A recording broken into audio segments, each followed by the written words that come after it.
নারী কমিশন থেকে যে প্রতিবেদনটা দেওয়া হয়েছে, যে সাজেশনটা দেওয়া হলো, এটা তো সমস্ত রাজনৈতিক দলগুলো ঐক্যমত এটা পাশ করবে বলে ইউনূস সাহেব বা তার সরকার বলতেছে।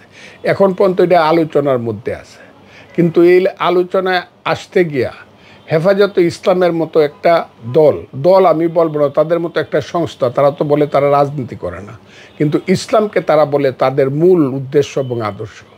ইসলাম হলো মহান ধর্ম, ইসলাম মানুষকে সম্মান করে, কিন্তু তারা নারীকে যেভাবে অপমান করলো, একজন প্রতীকী নারীকে যেভাবে পিটাইলো দেখলাম ন্যাংটা করে, সারা পৃথিবী কিন্তু সেটা দেখছে এবং আমাদেরকে কিন্তু পশু মনে করছে। এবং সারা পৃথিবী সহ বাংলাদেশের মানুষ মনে করতে পারে যারা এইসব কাজ করে তারা বোধহয় কোনো মায়ের পেটে জন্মগ্রহণ করে নাই, তারা আকাশ থেকে পড়ছে। আমার যে মা, আমি যার পেটে ছিলাম, কান্না আইসা পড়ে আমার মা চলে গেছে পৃথিবী থেকে।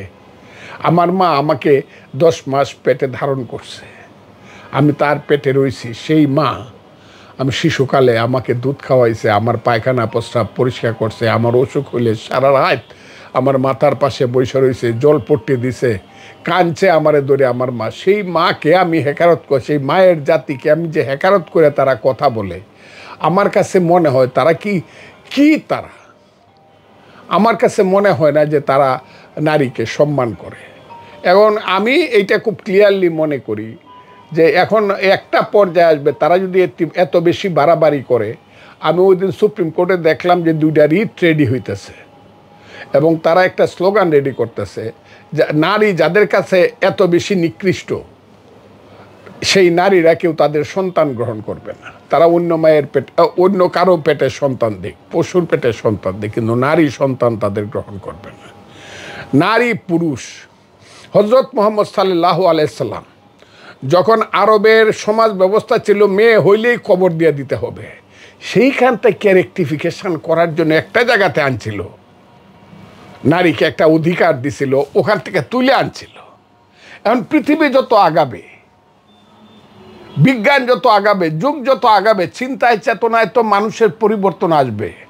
এখন যদি বদরের যুদ্ধ হইতো, এই উত্তরটা দেয় না কেন মোল্লারা আমারে? এখন যদি বদর বা উহুদের যুদ্ধ হইতো বা খন্দকের যুদ্ধ হইতো, এখন কি হজরত মুহাম্মদ সাল্লাল্লাহু আলাইহি সাল্লাম তার সাথীদেরকে নিয়ে লাঠি বা তলোয়ার নিয়ে যাইতো কিনা? আমি তাদেরকে জিজ্ঞাসা করি, নাকি কামান বন্দুক লাগতো? তো এখনও যদি তারা মনে করে না হজরত মুহাম্মদ সাল্লাল্লাহু আলাইহি সাল্লাম এখন যদি জন্মগ্রহণ করতে উনি লাঠি লয়ে যাইতো, তাইলে তো এটা যুগের সঙ্গে কোনো কারণেই এটা টালি করে না, এটা মিলে না। তারা যুগকে অস্বীকার করে মধ্যযুগের বর্বরের মতো কথা বলবে, আর সেইটা আমাদেরকে স্মরণ করতে হবে। তারা সংখ্যায় কত? মুসলমানের সংখ্যা 92%, কিন্তু মুসলমানের মোল্লা মুন্সির সংখ্যা কত? আর আধুনিক মানুষের সংখ্যা কত? কথাটা খুব ক্লিয়ারভাবে একদিন আসবে, কিন্তু মোল্লা মুন্সির সংখ্যা কত, তারা কত পার্সেন্ট? তারা তো 1%ও না বাংলাদেশে, এবং ভোট করলে তারা 5% ভোট পাবে না। এবং এমন একটা জিনিস, তার তো প্রথমেই 50% মানুষকে সমাজ থেকে মাইনাস করে দিতেছে, সেটা হলো নারী সত্তা। এর তো 50%, এরপর আর তাদের থাকে কি? কাজে আমি মনে করি না যে 1% লোকের ওই দাবির কারণে 99% লোকের দাবিটা অস্বীকার করা উচিত।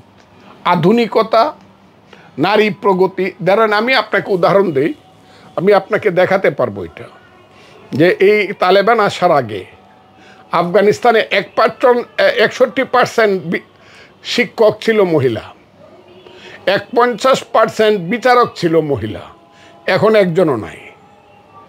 এবং বলছে যে একটা কুকুরের যে দাম আছে আফগানিস্তানে, ঘেউ ঘেউ করতে পারে, তারে তো কেউ বলে না যে তুমি শরীয়ত নষ্ট করতেছো, কুকুরের তো বলে না, কিন্তু একটা মেয়ে চিৎকার করে একটু কানতেও পারবে না, কারণ সে তখন শরীয়ত নষ্ট। কুকুরের চেয়েও মেয়ের দাম কম, যে কারণে পালিয়ে মেয়েরা পাকিস্তানে আইসা পড়ে উচ্চশিক্ষা করতে হলে, তাও আসতে পারে না।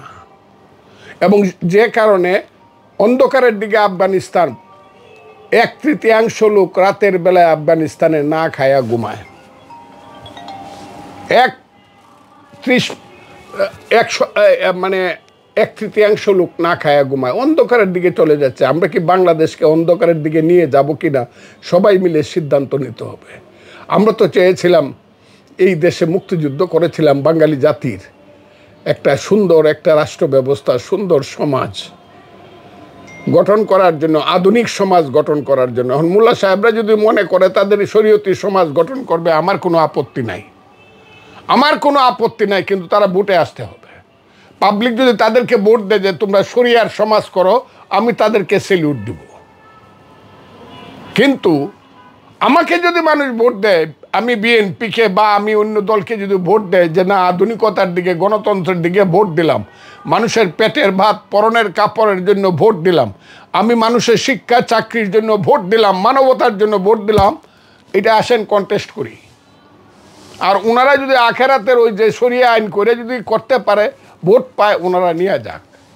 এইভাবে একটা দেশকে প্রতিদিন প্রতি শুক্রবারে প্রত্যেকটা মসজিদ থেকে মিছিল করিয়া ধর্মর নামে ব্যবসা করার কোনো যৌক্তিকতা আছে বলে আমি মনে করি না।